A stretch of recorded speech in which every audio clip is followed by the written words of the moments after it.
नमस्कार दोस्तों, मैं नरेंद्र स्वामी। आप देख रहे हैं केटीआर वॉइस। झुंझुनू जिले का खेतड़ी कस्बा, जो पिछली बार भी जिले की मांग को लेकर के आंदोलन था, लेकिन खेतड़ी को दरकिनार करके और नीम का थाना को जिला बनाया गया। लोगों में गहरी निराशा भी हुई। अब दोबारा से जिले की मांग जोर पकड़ रही है, क्योंकि 2 साल हो गए सरकार को बने हुए। ये इनके जिले तो बनेंगे ही, वो कब बनते हैं ये देखने वाली बात होगी।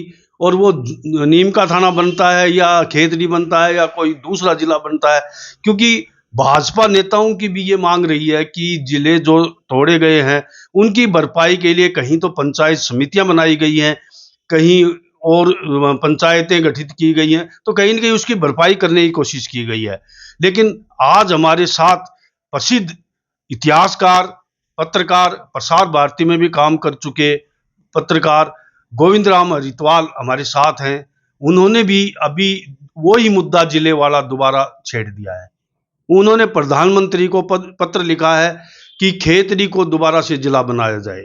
दोबारा का मतलब ये है कि पहले मांग थी, तो अब दोबारा से वो मांग जोर पकड़ रही है। अगर इस जिले खेतड़ी को जिला बनाते हैं तो क्या फायदा मिलेगा और किस तरह की जो अहर्ताएं हैं वो पूरी करता है खेतड़ी, ये सारी बातें हम उनसे जानकारी प्राप्त करेंगे, क्योंकि इतिहास के खासा जानकार हैं। खेतड़ी की विरासत के बारे में भी इनको पूरी जानकारी है, तो ये बताएंगे क्यों जरूरी है खेतड़ी जिला बनना। आज हमारे साथ हैं। नमस्कार, पहले आपका बहुत बहुत स्वागत है केटीआर वॉइस में।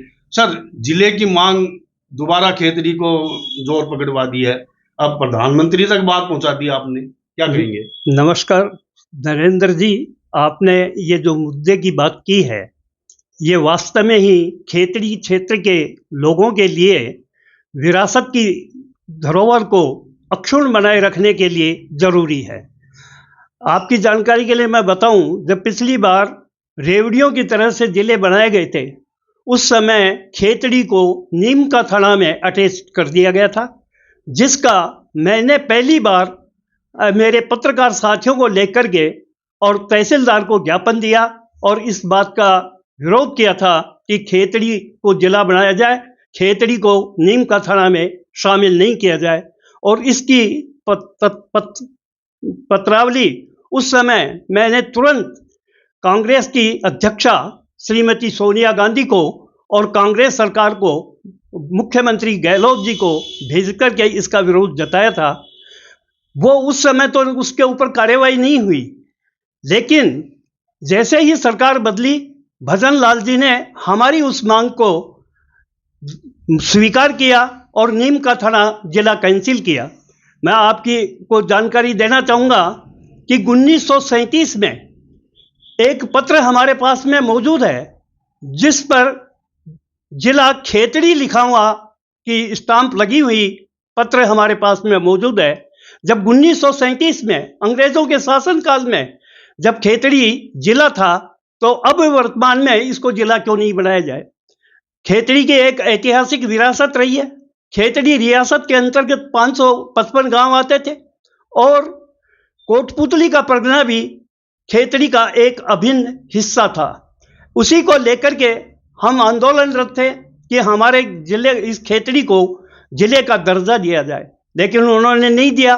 अब चूंकि 2026 में नया परिसीमन होना है, नई सीमाएं बननी है, तो इसमें सरकार ने कुछ नई पंचायत समितियों का गठन किया है।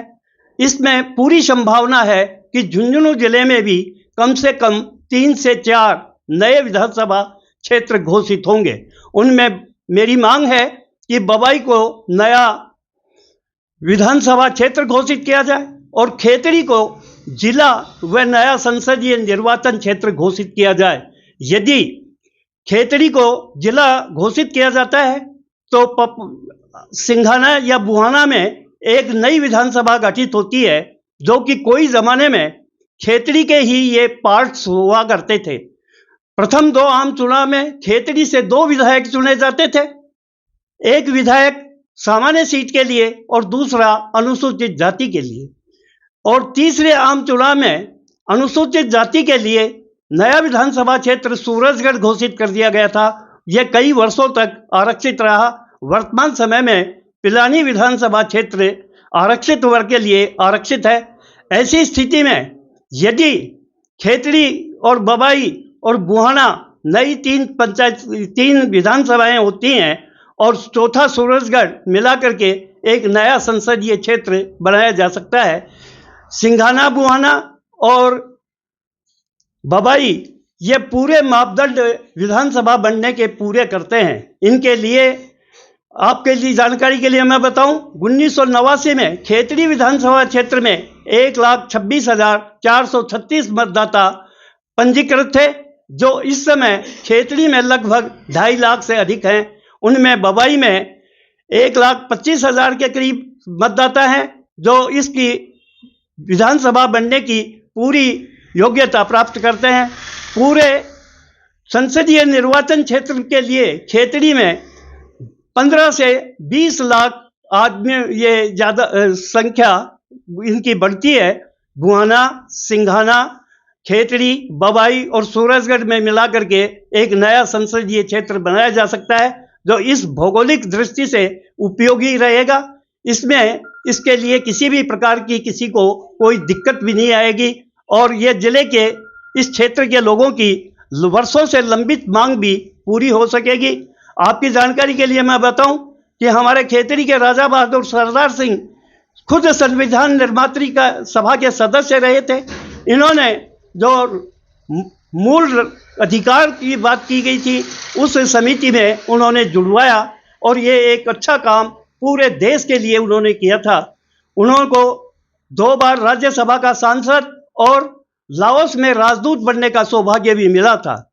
ऐसी स्थिति में यहाँ विपुल संभावनाएं हैं, खनिज संपदाएं हैं, रोजगार के अवसरों के लिए यहाँ बहुत कुछ हमें उपलब्धता है। हिंदुस्तान कॉपर लिमिटेड का एकमात्र ताम्र कारखाना इस क्षेत्र के लोगों को रोजगार उपलब्ध कराने के लिए बांसियाल, खेतड़ी अभ्यारण्य केंद्र और बबाई की कोर लाइब्रेरी और राष्ट्रीय स्तर पर अजीत विवेक राष्ट्रीय संग्रहालय जैसे राष्ट्रीय संस्थान इस क्षेत्र में उपलब्ध हैं। इन सभी को मद्देनजर रखते हुए मैंने प्रधानमंत्री जी को आग्रह किया है कि बबाई के एरोड्रम को विकसित किया जाए।